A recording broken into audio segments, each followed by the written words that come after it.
Hey you! Yes, you! Do you have any stickers that are just lying around and collecting dust? Or are you someone who keeps on saying to themselves, I'll save them for something special, because you don't want to waste them and never ended up using them? Or you just have too much impulse buys from your Japan trip, but don't worry, I've got a solution for you. These are all the 3 sticker books I have made so far. Sticker books are a really cute and easy way to keep all of your stickers nicely organized while showcasing your collection. They're also really affordable and really fun to do. They don't take up that much space, so they're really easy to store, and you can customize it to your liking. They're also really easy to bring around, and they're really good for trading stickers with your friends. So literally all you need to get started are these plastic card holders or binders, whatever you want to call them. And I got these 2 from Daiso, and as you can see, they're different sizes, so you can choose whatever fits your liking. And I got this other one from my friend, but I'm pretty sure you can find them in any other 100 yen store. Their intended purpose is to hold business cards, because in Japan, salarymen exchange business cards when they meet clients, and it's a really important part of their culture.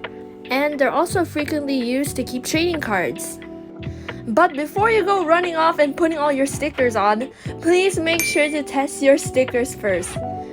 Check if they are compatible with the type of plastic you're using. Test them by putting 1 sticker on and see if you can remove them without leaving any residue. Try this with all kinds of stickers like 3D stickers, flaky stickers. It should not leave a mark. Even if they're a bit hard to remove like this one, there should not be any residue left. Next, I'll show you how I actually do it. With this sticker sheet I recently got. It's so cute. I really like the colors and the design. I think it's so adorable. And it's really satisfying to touch too. For me, I like separating my 3D stickers from my 2D stickers. So here I'm using my 3D sticker book, and look how thick it is. Like, it might not even close anymore.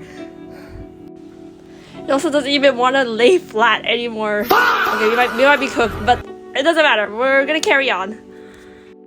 So what I like doing with my sticker books is I like putting the bigger stickers first, to space out all the bigger stickers and keep everything balanced, and I put the smaller stickers later to fill in the gaps.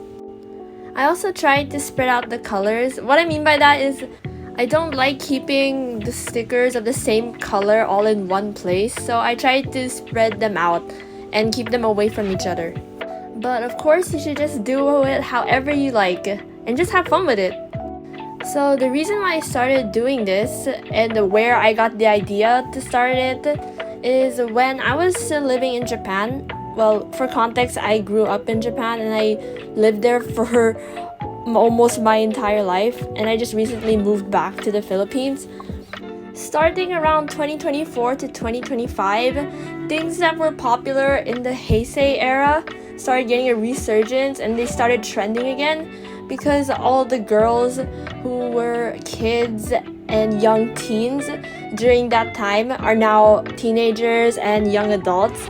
So obviously nostalgia, and it's like when the West say 2026 is the new 2016.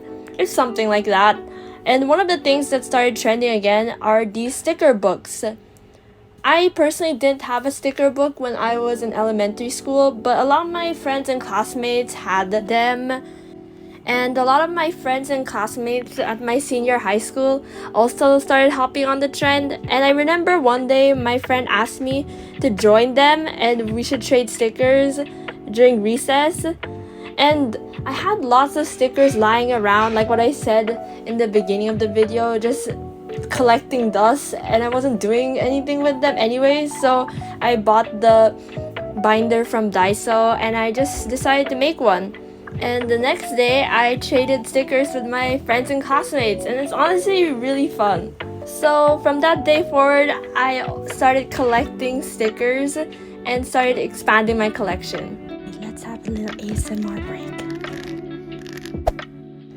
Next, I'll be doing a page with these cute Sanrio stickers I got a long time ago from my friend.